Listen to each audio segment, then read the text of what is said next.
Right, folks, so back with another topic of the day. So this one, I'm just going to go into my journey. Right, so people obviously see the gym, people obviously see the cure. They think, oh, he's just landed with that. But folks, my life hasn't been easy, far from it. So I'll start from early teens, right? So from teenage years, 13, 14, started drinking, smoking a wee bit of weed, things like that, just trying to find myself in life, not knowing really what I was doing, just going down a few wrong roads, right? So from 13 started that. It led on to harder drugs, 16, 17. Started experiment with ecstasy, acid, cocaine, things like that, right? And alcohol was always in the background as well. So from that, I used alcohol as a coping mechanism, you know what I mean? I was a wee bit shy, withdrawn.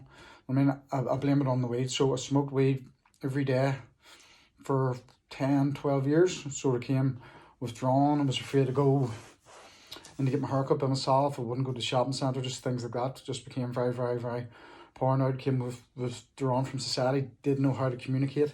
When I think back now, it's like 20 years ago. If somebody told me 20 years ago what I'd be doing now, I would have laughed at them, would have found it extremely hard to believe. Right? So I'm saying, folks, teenage years were years where you're trying to find yourself, you're experimenting with drugs, drink, things like that. You know what I mean? So fairly troublesome. When I hit 17, 18, it's when it got really, really dark. You know what I mean? I just didn't want to be here.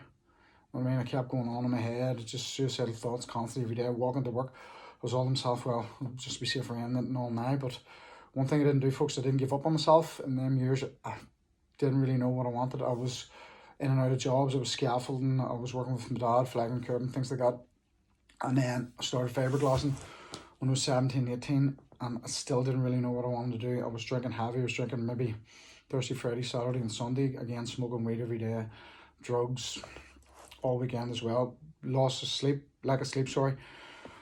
From Thursday right through to Sunday. And then it had a knock-on effect and I was just constantly stuck in that vicious circle. So that was my teenage years leading in to my 20s. So my 20s, I was sort of coming away from the drugs. I had enough. My head was absolutely wrecked. I couldn't cope with having a melted head anymore. So I tried to push the drugs away as much as possible. Again, I was still smoking weed, but I got rid of the harder stuff. I was starting to come away from the ecstasy and the acid and things like that. You know what I mean? And as I went on into my 20s, I met Gillian when I was 22. So I met Gillian when I was 22, still drinking heavy. Didn't really have any purpose in life. Me and Gillian were just as bad as each other. We were partying, we were drinking Friday, Saturday, Sunday. I was still going on to my work, but the head was definitely wasn't right. So met Gillian, we moved in together. The drink was still there. I didn't live with my mum, so Gillian couldn't really control me and I couldn't control myself. So again, I'm still drinking heavy. Right. So after that, 24, Gillian fell pregnant and we had our first child. So from that moment, I tried my best, tried my hardest to get away from the alcohol. Didn't really work. I maybe stayed it off for 2 or 3 weeks and then I would have went on benders, so on and so forth, and then I was cutting down on the weed and things. But it was still about. Then 24, 25, I found running, started running, I started training. I seen a photo of myself and was sitting with beer and a cigarette in my mouth and my belly was hanging over the seat and goes, flip, this is not me. So I actually joined Waves Gym, started the gym, was running a wee bit on the treadmill and realised I actually enjoyed it because I was pretty good at running when I was in school and stuff. Won a lot of wee races, under 16 races, it was only 12 and stuff, but like I say, I want the other way, folks.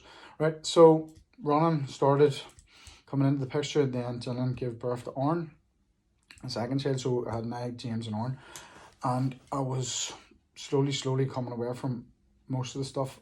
All the drugs was gone. I was cutting down on the weed, the alcohol. When I was running, I would have went off it maybe 3 or 4 weeks, and then it went up to 2 or 3 months. So I was only doing it every 2 or 3 months rather than every weekend. But again, folks, when I got injured and things and running, it was my coping mechanism. So I would always go back to my old friend drink. Right, so I went on and on through the 20s. That's the way it was. I started winning races at 27, 28-ish, and then running became an addiction for me. So I was pushing the drink away. Like I say, I could have went 6 months without having a beer, but once I picked up injuries and things, I went back to my old friend, my coping mechanism. So I would have binged in again.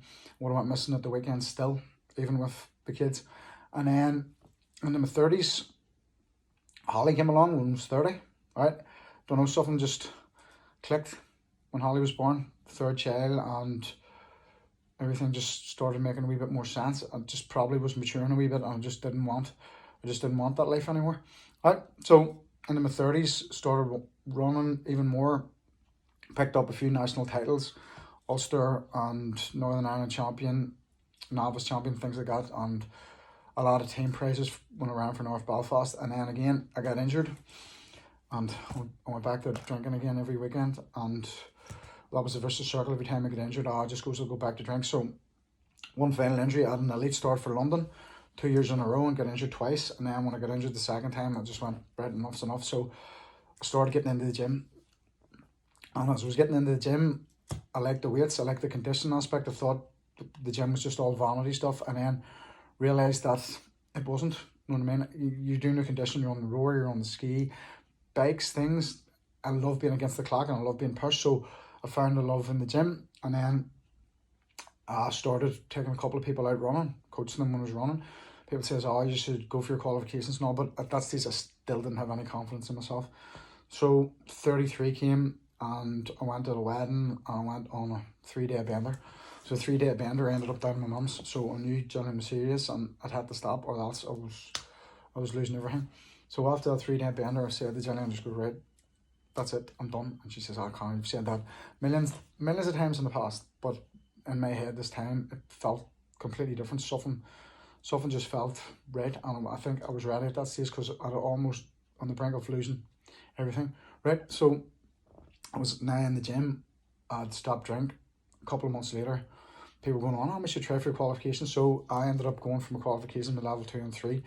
Went back into the classroom at 33 years of age. It was a scary experience, folks, but went back into the classroom 4 months down the line, passed my exams, and again, nobody would give me a chance. I asked people, can I go and shadow them? I asked different people, can I work in the gym? I didn't want to pay for it, but nobody would give me a shout. So eventually, after knocking on a few doors, one of them opened. I was offered part-time rent just to work as a PT. So Gillian was my first client. Started working with Gillian, got a really good result, and then it just snowballed after that, folks. You know what I mean? And then now I'm sitting now at 40 years of age. We've got a good, strong client base, a good gym, classes of online and everything going. So everything is good at the minute, and I'm thankful that I'd never give up on myself, and I stuck with it. So when I think back now and I look back 20 years ago, I was lost, didn't know what I wanted in my life, but I kept going. I built resilience. I trained in the morning. I just forced the habits upon myself, and then I stopped the drink and got rid. And once you sort of stop the drink, you just inadvertently found myself on the right paths.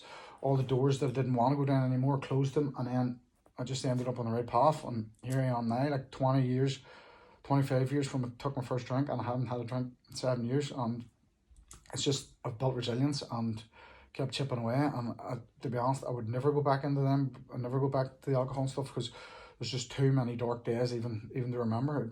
It even makes me shiver thinking about it. So folks, my best advice to you is stick with it. Give yourself a chance. Never give up on yourself. People's going to give up on you through life, but one thing you do is never give up on yourself. If you have dark days, just remember it's only 24 hours. Keep the head down, keep chipping away, and believe in yourself. And hopefully, folks, you can turn your life around and keep chipping away, because I'm living proof. I'm no different than anybody else. I'm just a person that refused to give up. And even when I was in my late teens and I was having them suicidal thoughts, I was one day away from not even being here.